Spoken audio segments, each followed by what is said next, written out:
Here we go. Going live, it says. Okay. All right. Well, hey, good afternoon, everybody, or good evening, depending upon where you are in the world. This is Patrick Milliken from the Poison Pen Bookstore in Scottsdale, Arizona. And we're here with another of our virtual events. And we're delighted to be hosting this event with Sascha Rothchild for her new book, Blood Sugar. And Sascha has very kindly signed a bunch of books for us. And we're almost sold out. But I'm going to put a link in the comments field should you wish to purchase one. And we also are very happy to have our friend Stephanie Wrobel back with us. This is her latest book, This Might Hurt, and we still have some signed copies of it. So I'll put a link to that as well. And I will be, and of course, Barbara is tuning in from home.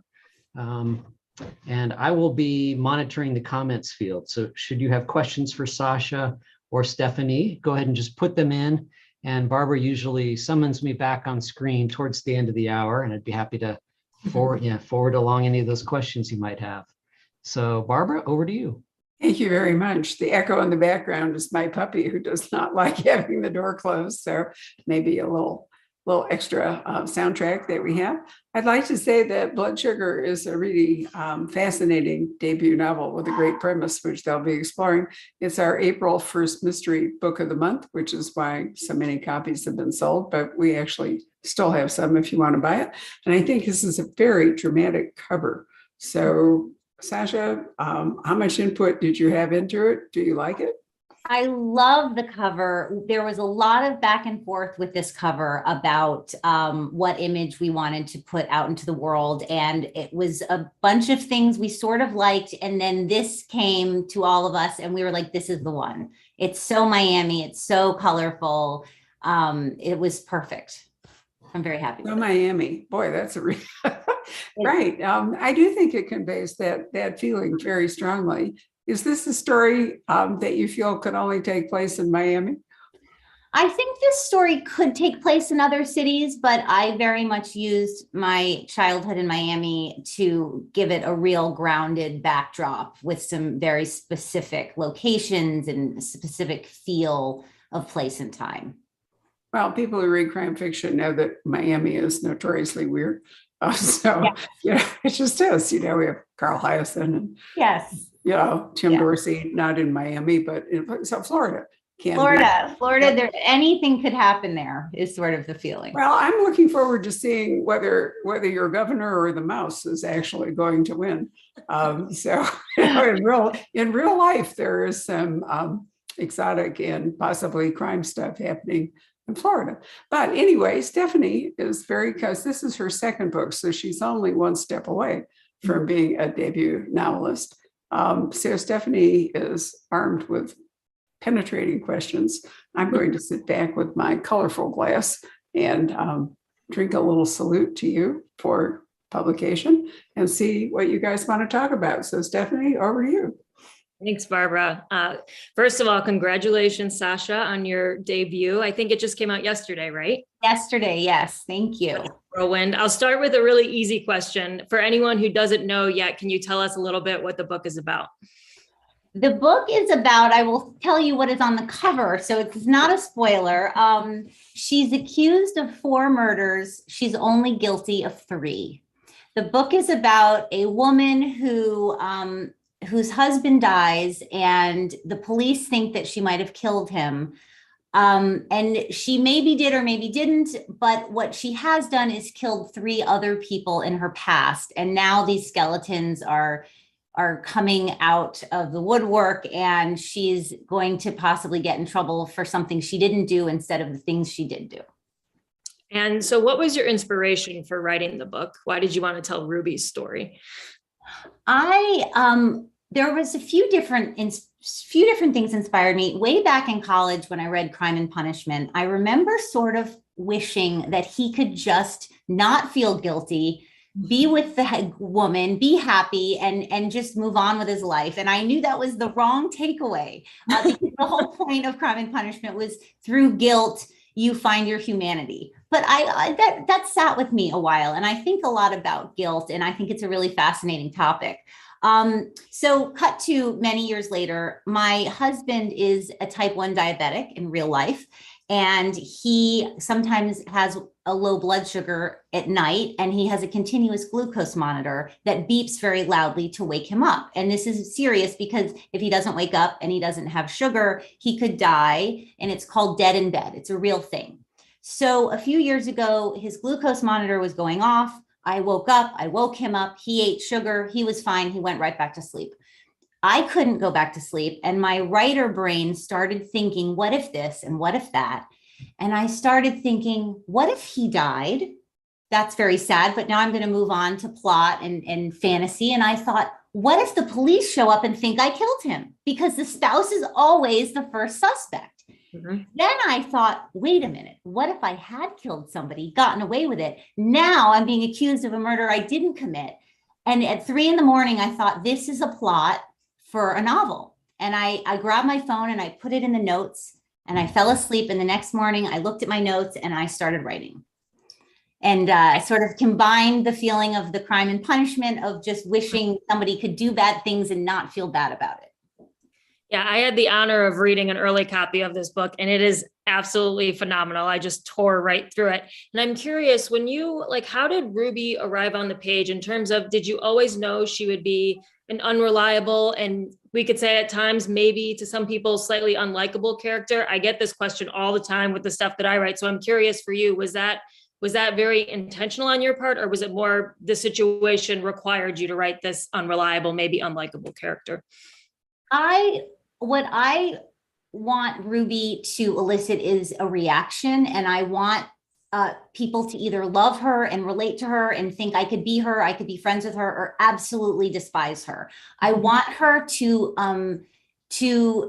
get people to talk about her and debate about her. And I didn't want her to just be likable, but I also didn't want her to be so horrid that nobody could like her. So I really tried to find that balance of, can we justify what her actions are? Do we understand her? Can I give, enough background to make us want to be on her side? And I think by writing it in first person, that was a very conscious decision of, if we are in her head, perhaps we can find a way to understand her and therefore root for her. Yeah, I think as a writer, it's almost a more interesting challenge to try to get inside of the head and kind of force a reader to empathize with someone who is making really questionable life choices versus just the obviously, heroic sort of, I don't know, for me, that doesn't hold as much appeal. Do you find yourself drawn to those kinds of characters more generally, or is this just a one-off? Or this is the first time I've written a thriller. And the first time I've written about murder. But I love complicated, difficult characters. And I've certainly explored those characters in my TV work. So I just think there's a lot more interesting places to go if someone is flawed, and they're sometimes good and sometimes bad, and they're funny, but there's sadness. So I think it's always what I try to bring to characters, whether it's in a comedic setting or someone killing people. Yeah. And it's funny, I think we will at least for me as a reader, I will go so much farther with a character if they can make me laugh. Like, I don't care how evil you are. If you can make me laugh, like, you've got me. And I wonder whether, do you try to inject humor into all of your writing, or is it it just like depends on the character and and the voice? I always inject humor in all my writing. I have a hard time not doing that. I think that for me, the spot of having sadness paired with a joke, or having despair sort of paired with irony, sits right for me. So all my characters have a balance, and I sort of feel like I'm in this is a very different world from the novel, but like a dramedy genre in terms of comedy and drama. I don't know that I could write a super serious main character, even if I tried. I think they would get a little snarky. Yeah. Even if I didn't give them permission to, they would pop out that way. It just pops out. Yeah. I know that happening to myself as well. I'm curious in terms of the structure. So you've got this, these two shall we say, timelines. You know, we've got Ruby in the present day sort of being questioned, and then her going through kind of her, let's say her, you know, autobiography almost. Did you set out from the beginning to have those two timelines, or how did that decision come for you?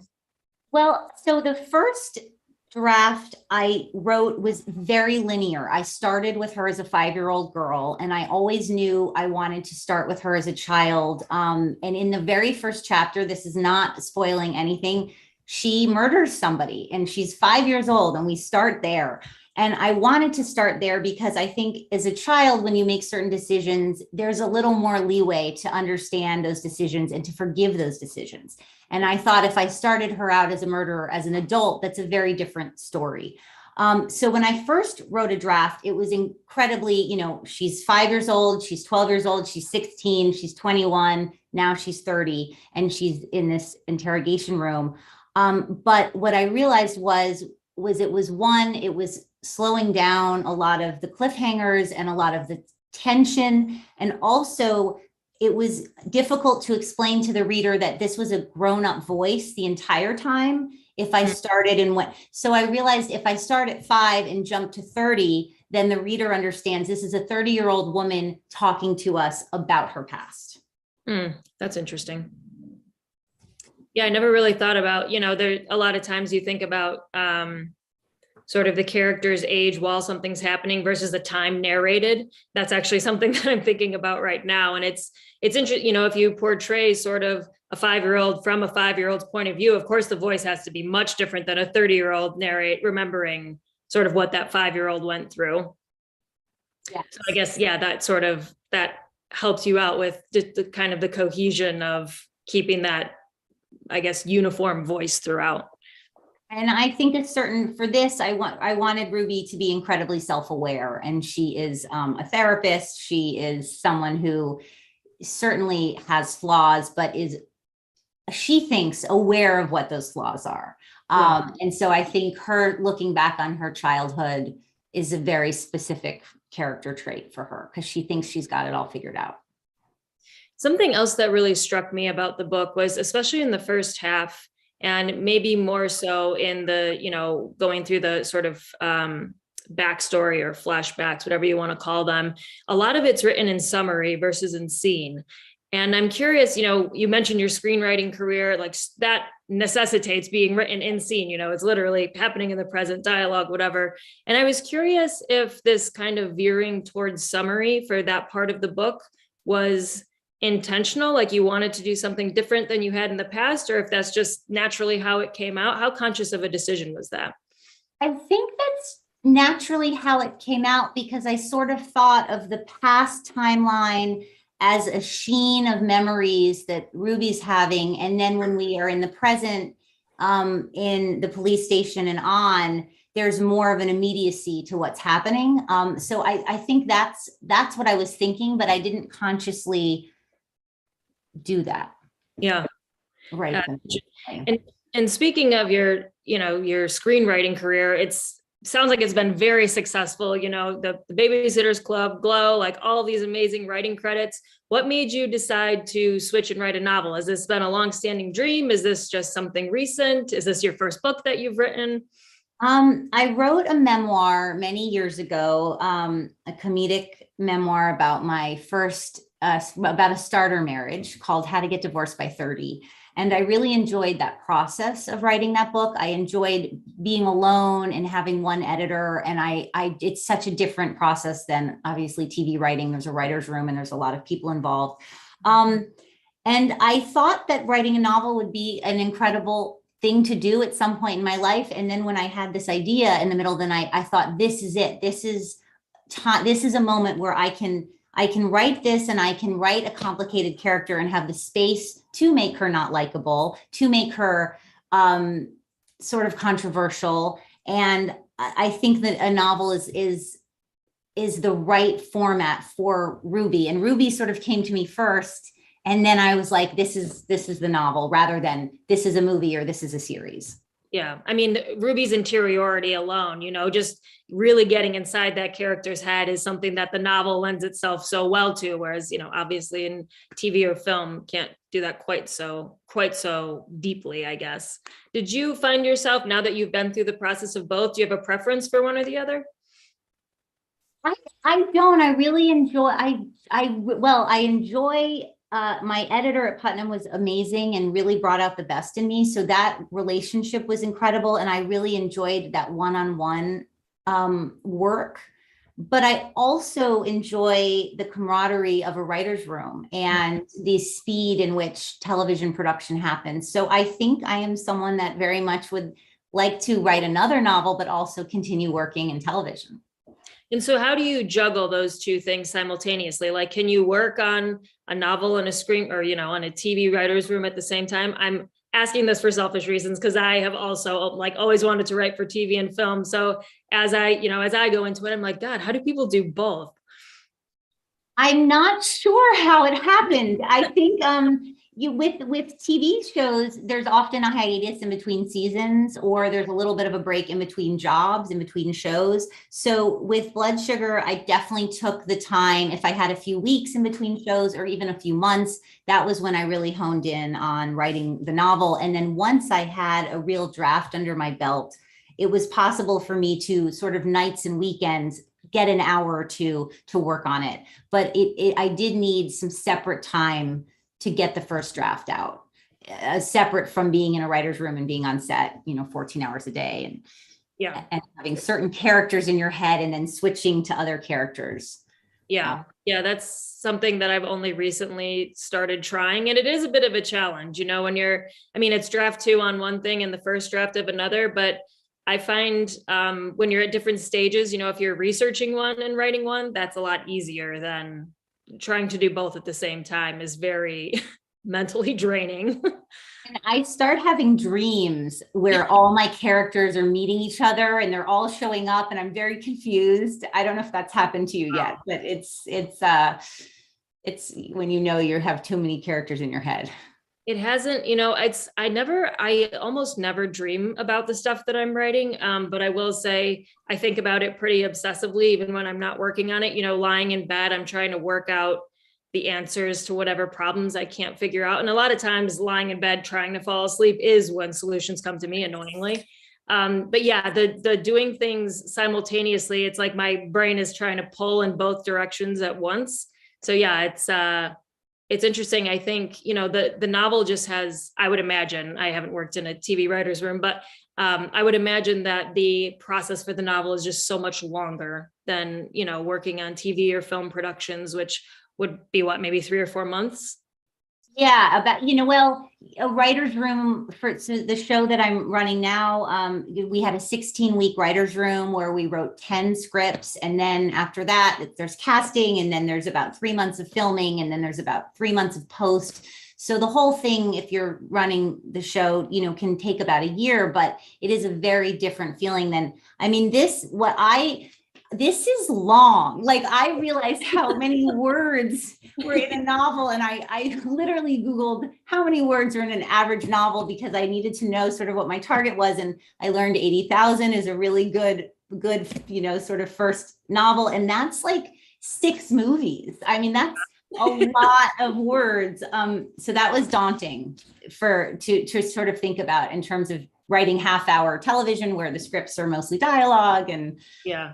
I will say, going from the other way, going from novels to writing like a screenplay or whatever, I was like, oh, this is much better because, it's like a third of the length. You're right. It really makes you appreciate how grueling writing a novel can be. And because you're alone for so much of it too, that so much of it, I think, for me at least, and you tell me if that's true for you, is just like the mental discipline of shutting up the critic long enough to actually get the work done, which is quite a long time. Yeah, no, you have to believe in what you're doing for several years in a row. So it's something that I learned how to do. I think early on, which was good, was, moving to LA and being told no many, many times, and just saying, well, okay, I'll ask somebody else or I'll try again. Yeah. So that's now what I tell my critic in my head. Yeah. And what was the hardest part of writing the novel? The hardest part for me was once I had a draft and I knew my tone and my characters was structure. I had to go back in and rebuild a little bit of the structure to anchor the reader in a place and a time. And that's when I pulled in this sort of police interrogation room so the reader could go back to that moment in time and understand, okay, here we are now. And that took me a while to find, because at first it was, very linear or chronological. Then it was a little bit all over the place in a way that was confusing. And so I landed on what I think is a good structure, and that's what is the book now. But that was the hardest part for me. Okay. And what about in terms of, you mentioned these other characters, did you sort of have the whole cast, or who was an early, besides Ruby, who was an early joiner versus a late addition? Ruby and her sister were immediate. I knew immediately that her sister was going to be an important part of her journey. And I knew Jason, her husband, was going to be a very big part. And I knew that Roman, a friend of hers from college who will come and go in different ways, was going to be a very big part. Everyone else sort of popped up and surprised me as to who was important and how long they stayed around and what sort of backstory I gave them. And then I became very aware that because this is first person from Ruby's perspective, everyone around her is filtered through her view of them. Yeah. And so how much does she know about people, and how much does that information color what she does or says, and how important is that? And so that's started to shape everyone else. And so did you did you know the ending from the beginning? Are you a plotter or a pantser, as they call it, flying by the seat of your pants? Yeah.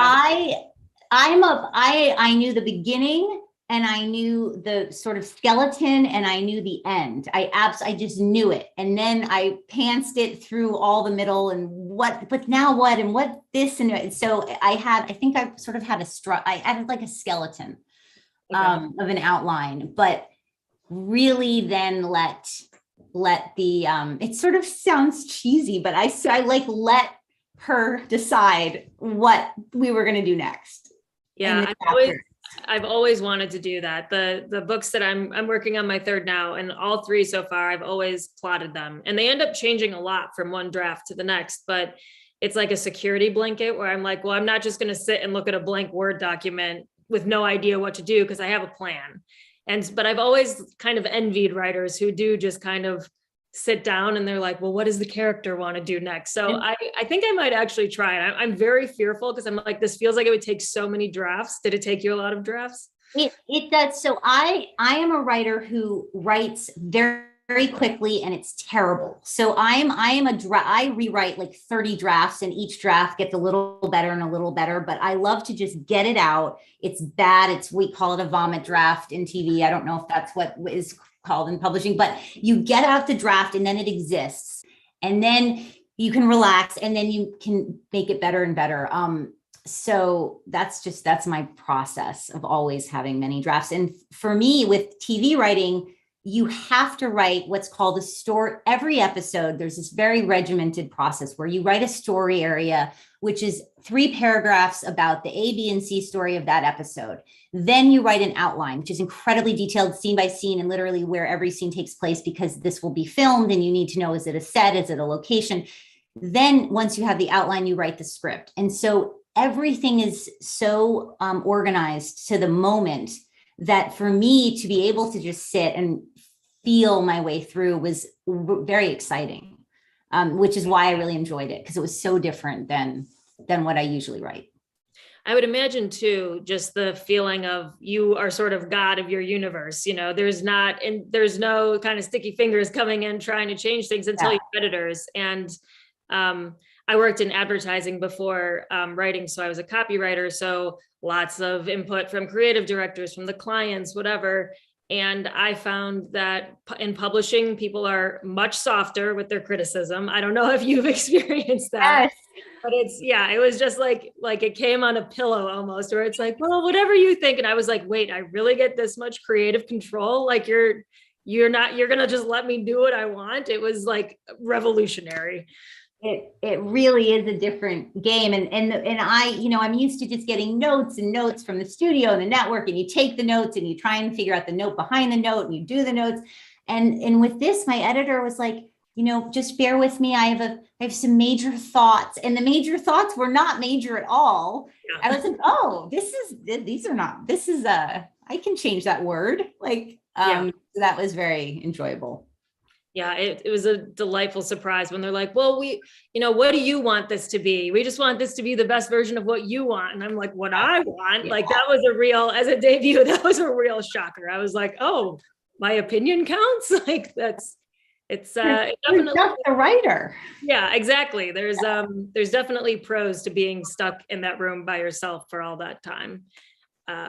In terms of just the boundlessness of the creative world that you're running around in.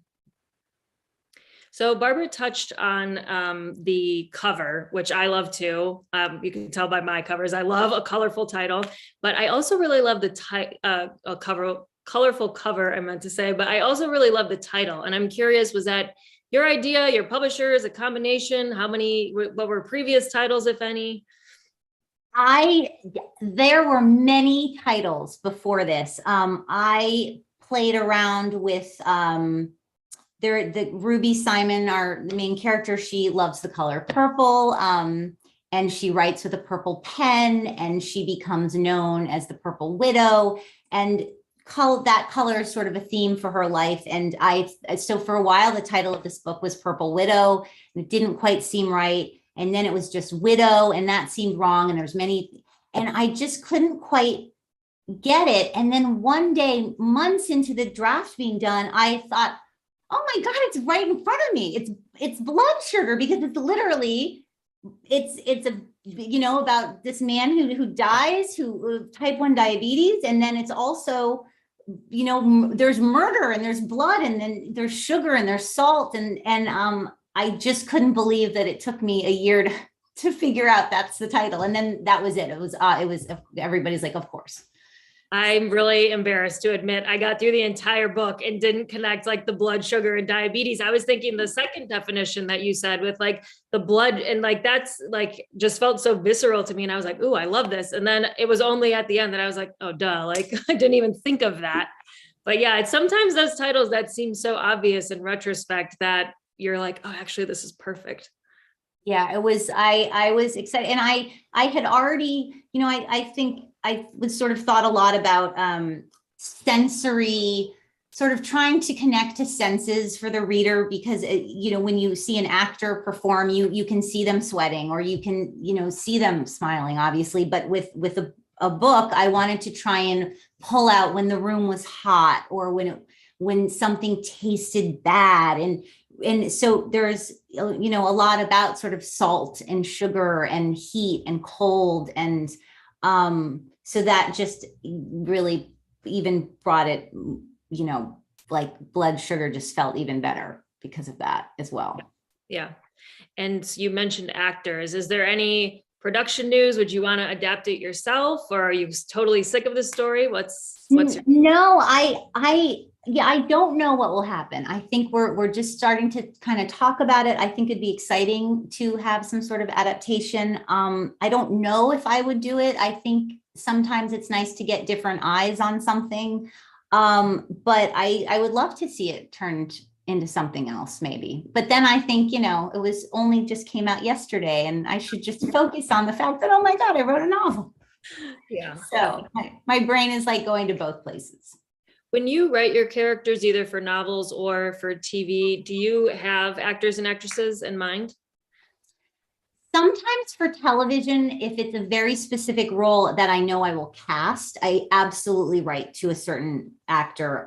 For this, I did not write at all to any actors, because I didn't want to pigeonhole anyone in my brain by accident. And I knew if I pictured someone, then the scope of that character would be narrowed, even if I didn't mean for it to happen. So I have not pictured anybody in this in I book was there. going to ask you who would play Ruby. Yeah, I think, it's somebody very intelligent and cunning and a little bit scary, but likable, all those things. But I did not put a face to her.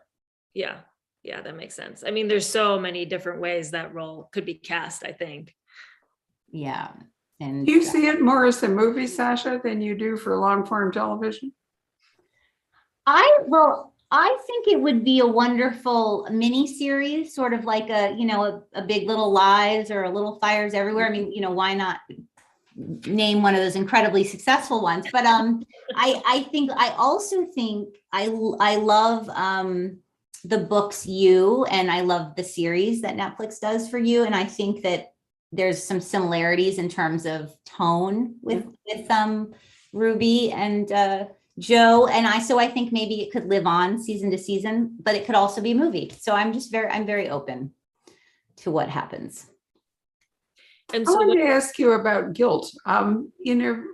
She's the first three murders, which we don't have to go into, but you've already mentioned that you don't want her to be suffering, long remorse or guilt or whatever it is. But it's different if somebody that you actually care about, or you live with, dies. So what is the role of not guilt? I'm sorry, grief is what I wanted to say. What is the role of grief in your book? Because she doesn't grieve over the three people that she's killed. Well, the role of grief is to show that she truly is not. She's not, I don't think, and she would say she is not a sociopath. She is somebody that does have feelings and is, love is what caused her to murder in the first place. And that she grieves loss in her life of things she loves. And she's sort of selfish in that way of she grieves for what she cares about and doesn't think twice about things that she thinks are for the best. And there is a moment in the book where she runs into somebody who is involved with somebody that she has killed. And it's a really sobering moment for her in a way that is, I think, not what maybe the reader would expect or what she expects. So I did want to touch on that a little bit, that everyone's life touches a lot of other lives, and her actions have a ripple effect that affect her. But she doesn't grieve for people who she feels don't deserve to live. Okay. And I'm curious if you think, I know what Ruby's answer is, but do you think murder can ever be justified? Oh, I do think so. I think in self-defense, I do think it could be justified in certain very specific situations. Yeah, I think so. Yeah. Maybe Well, not. there's a legal defense, for self-defense. I mean, if and it's been interesting to see it sort of expanded to like victims of domestic abuse. How justified is it if you set the guy on fire in the bed, because otherwise he's going to kill you? And what kind of self-defense is that? Is it proactive self-defense rather than actual self-defense? I think, it can be situational rather than an absolute. And I think that makes it complicated. One of the points of crime fiction, I think, is to explore ethics, don't you? The moral compass and the ethics of the people involved, and really that's what you're doing in this book, isn't it? It is, and I think it's exciting to explore how relatable this is to be. People read it and think, oh, I would totally do that, or I wish I could do that, or I could never. Just sort of how close we all are to certain actions. I think it is a lot of fun to play with.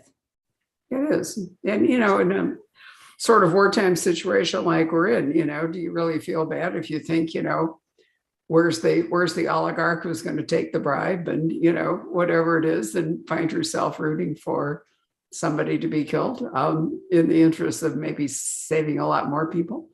Things become a lot more fluid. Yeah.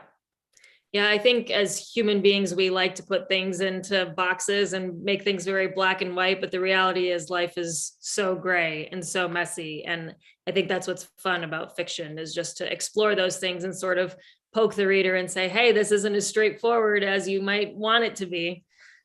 And yeah, Blood Sugar does a really great job exploring that. It does. So let's go back to process for a minute, Sasha. My experiences talking to like hundreds of writers is that pantsers really have to be prepared to rewrite, to revise. There's almost no way that you can plunge into a story without any kind of a map and not have to do a serious amount of revision.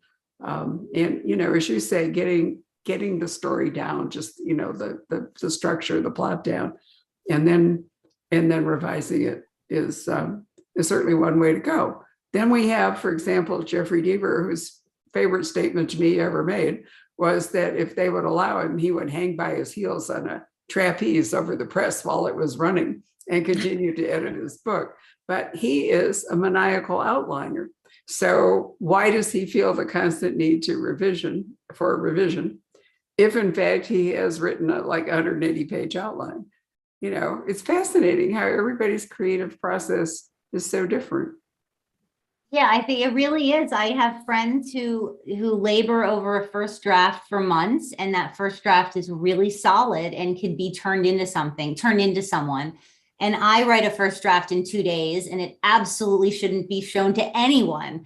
And then I take the 2 months, and the 14th draft is great. And that's just the way that I work. And I think if you sit down and you do the work, either way you do it, that's the important part at the end of the day of being a writer, is to actually write, however you get there. And that's the thing, Barbara, that always kept me plotting and stopped me from trying the more freewheeling style, is this fear of how much time I'd spend in revision. But then I find I'm spending tons of time in revision anyways. I did 7 drafts of This Might Hurt. It took 2 years. And that was with the plot, So I'm like, well, I don't know, maybe I should just try it the other way. It seems, it's interesting to experiment and just to see what would it, as a sort of type A perfectionist, I would say more like Jeffrey Deaver, in that I could still happily be changing things about the book. I'll never reread books once they're done, my books once they're done, because I don't want to keep, laboring over things that could have been better. But yeah, it's just, I think the process itself is sometimes just as interesting as the actual storytelling. Yeah, but you're in a different place than you were when you wrote your first book. I mean, writing a first book, you've got forever. Most of the time, you don't have any weight of expectation. You can't sell it until it's written. So it's rare. You can have a contract for nonfiction, whether it's written or not. But for a first novel, almost invariably, you have to, to turn it in. But the real pressure comes, once you've done that and you've published a book, then all of a sudden there's this, timelines and weight of expectations. And I'll tell you that it is harder for a successful first book to write a second book than it is if your first book, did all right. But I've seen people absolutely paralyzed by the success of their first novel. And you want, can I ever do it again? I mean, look at Margaret Mitchell, look at, I'm trying to think. I'm going blank. Joseph Heller. I think Catch-22 was it. I could be wrong, but that came to mind. And it isn't always the first novel. Occasionally, it's somebody who writes along, and then all of a sudden, some astonishing thing happens. And then trying to live up to that or go back, will never happen again. And that, I think that would be really terrifying if you had some kind of runaway bestseller, wondering if you were ever again going to be able to satisfy your readers, or yourself for that matter. Yeah, it's not to scare you, Sasha, but you hear about the notorious second book and how it's the hardest one you write. And I thought, not me, I'm going to have a plan. I'm going to be, I had the first draft done before Rose Gold ever came out. So I was just I thought I was good to go. And it's not like I sat at my computer thinking like, oh my God, people are waiting for this. It wasn't as conscious as that, but it must have subconsciously played some role because Rose Gold just kind of came out and, just, I did revisions to it, but not nearly the amount of work. And by the time I finished the second one, I was like, I don't know if I can do this again. I'm pleased to report the third one came out much faster and easier. But yeah, there was, for me at least, something about that second book that was definitely a challenge that I wasn't anticipating. But that's the normal S curve. Yeah. I often talk to first-time novelists about that so that they don't get discouraged or feel like cutting their throat or throwing away their pen or something. It's almost always a curve that goes like that. And it starts to come, it's really your fourth book that brings you back up to most of the time. But then I say that, and then there are people who've written sort of ordinary first novels and absolute smash second novels. And so there's absolutely no absolute. I mean, as a bookseller, if I could predict, what was really going to take off with readers, it would be fabulous, but there's almost no way that you can do that.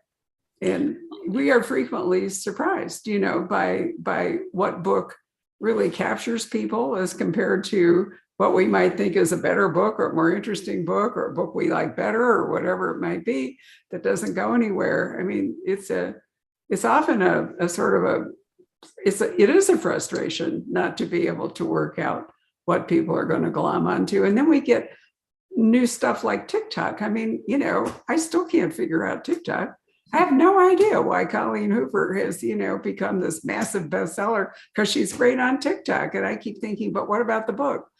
Now, I haven't read her, so for all I know, it's the work of total genius.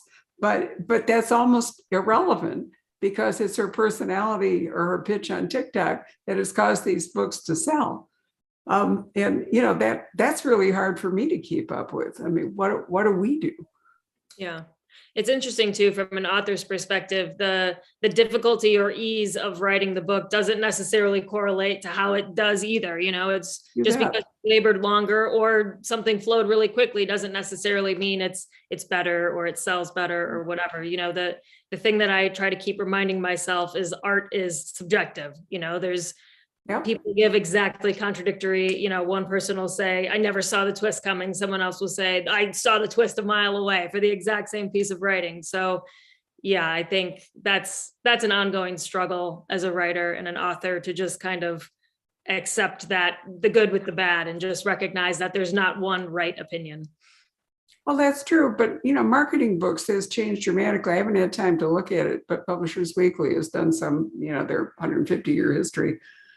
And they've got a section like 25 years of book promotion and how it has changed. And, one of the things that I can certainly see is leveraging the author's platform, whatever it might be, is an important part. And if you do this long enough, you can see where publishers are going to really throw their money. And let's face it, where they throw their money has an awful lot to do with how well a book succeeds, because it has to have visibility in the marketplace, and the more money you splash at it, the more visible it's going to become. And so the quality of the book isn't necessarily got anything to do with that. And the more the publisher pays for the book, the more they are going to spend money to make it successful, because otherwise they've done something really stupid. Yeah. And in all of that, sometimes the book itself really gets lost, and that's not what we're talking about. So, I keep trying to adjust. I mean, this is my 32nd year of doing this, and I wish I thought that I were any smarter about it right now than I was then. And we have new ways of reaching readers. It used to be that the review media was very defined and, very specific, and now anybody can review a book. Yeah. I mean, there are authors who obsess over their Amazon reviews, which is totally pointless, because a huge amount of them are just, somebody's pissed off that they paid too much for shipping or, whatever it might be. So, I mean, it's a complete waste of time to read those.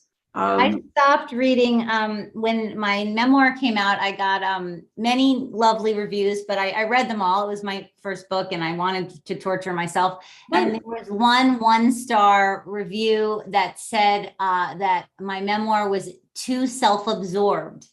And I thought, it's a memoir. How is it not self-absorbed? And I wanted to argue with that lady. And I realized I can't read reviews.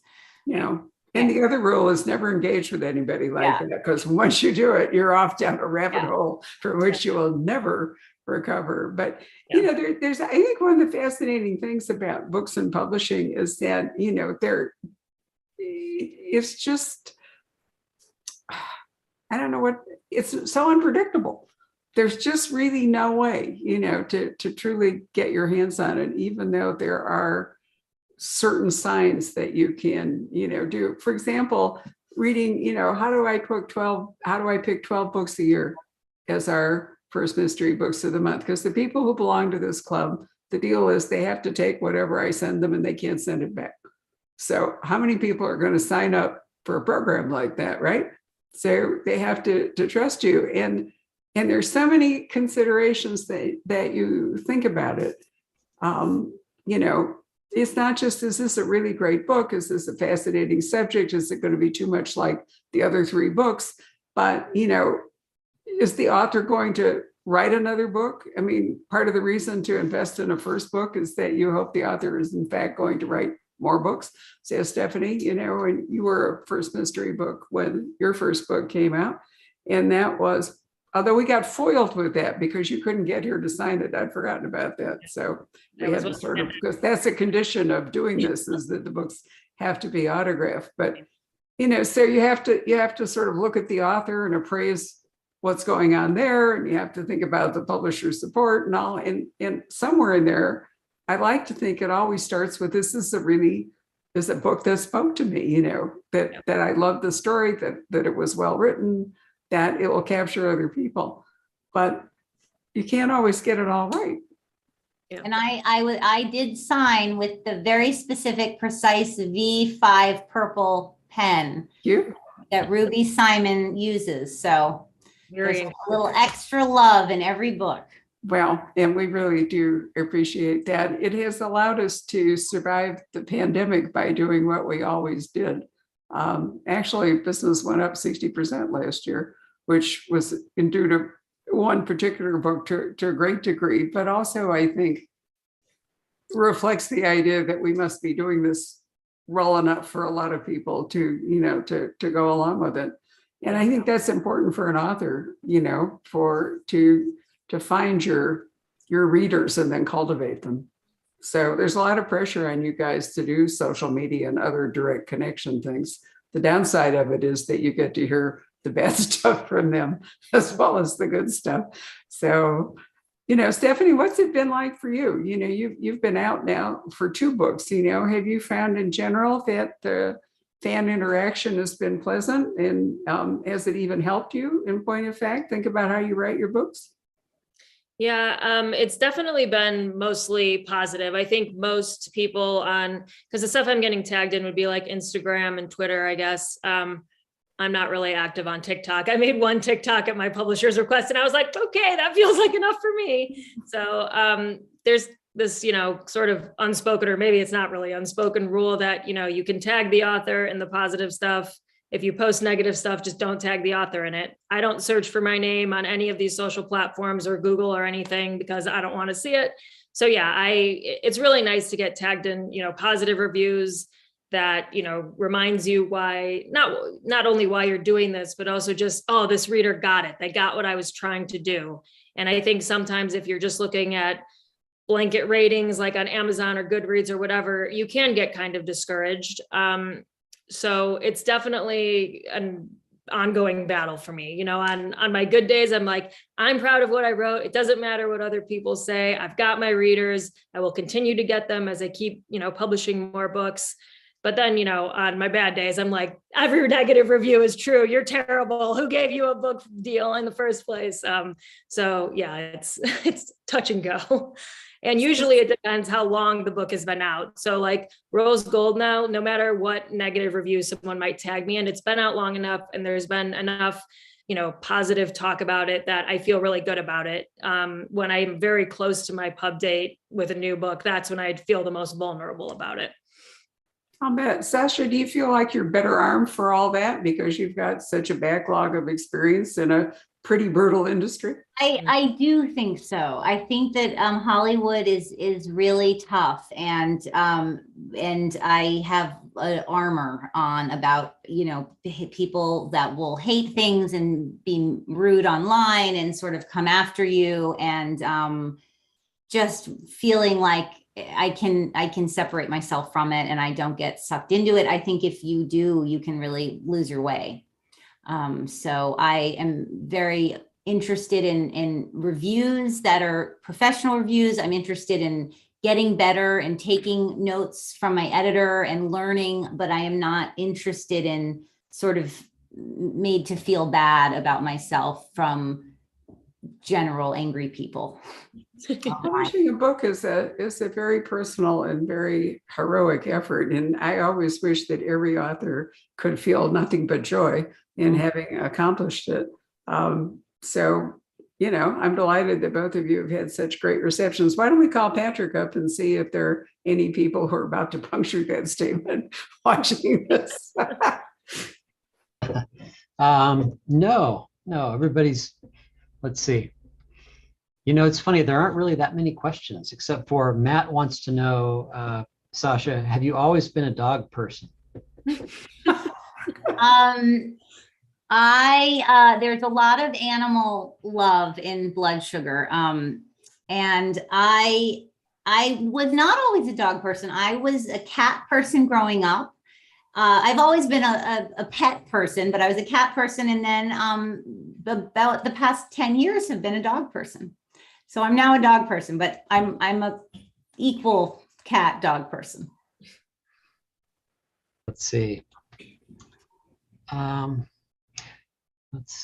Okay, David wants to know, he says, I can't wait to read your book, Sascha. I'm sure you've done plenty of research. Does your newfound knowledge make your husband nervous? No. He's been nervous since the day he met me. He knows that I sort of pull from my life and take things that can anchor a story and then blow them up and twist them and turn them and write about them. So he is not any more nervous than he's always been. I'd like to know about the art behind you.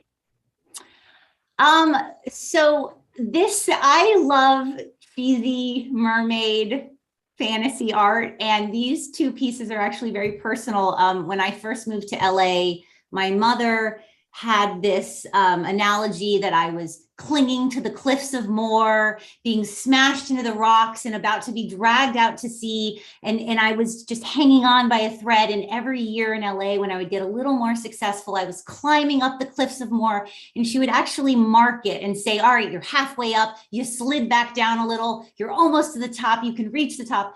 And then about 15 years ago, my career really took off in an amazing way. And she said, you're flying over the cliffs of Moher. And she had a friend paint a painting of a mermaid with wings flying over the cliffs of Moher. So that's that. And it just reminds me that I'm okay. I'm not like hanging on. And for my 40th birthday, my mother had a portrait of me as a mermaid sitting on a unicorn, which is really the most glorious painting ever. So that is the artwork in my office. Have you been to the cliffs of Moher? I have not. I have not been to the cliffs of Moher. I've spent some time in Scotland, but I didn't get to the specific cliffs of Moher. Barbara, did you get there? Cliffs of Moher? I've been there more than once, and I'm sad to tell you that the Irish have decided there goes my internet connection again. Hold on. There we go. Have decided either out of a need for revenue or a need to protect what is, after all, a landmark. So they have closed it off to public access. And now you have to go through a whole ticketing. I mean, I've sat there on the edge of them, kicking my heels over the water, but you can't do that anymore. It's sort of like Stonehenge. At one point you could go and wander around Stonehenge, and now, I'm sure Stephanie probably done that in England. And, it's a mixed message. I mean, part of it is to raise money to conserve the site. Part of it is in the relentless push of mass tourism to try to prevent it by restricting it. So it's very dramatic.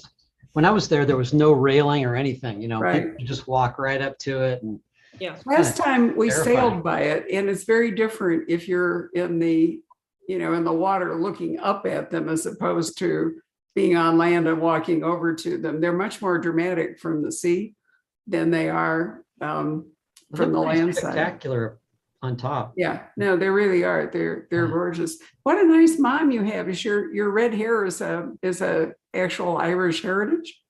My mother is a redhead, and she is an Ashkenazi Jewish person, so very different from Irish, Scottish. But I did do the ancestry DNA situation and learned that I am 50% Scottish. So from my father's side, so I have that. I went and did the Outlander tour of Scotland. I am not embarrassed to say, I was a huge fan of those books.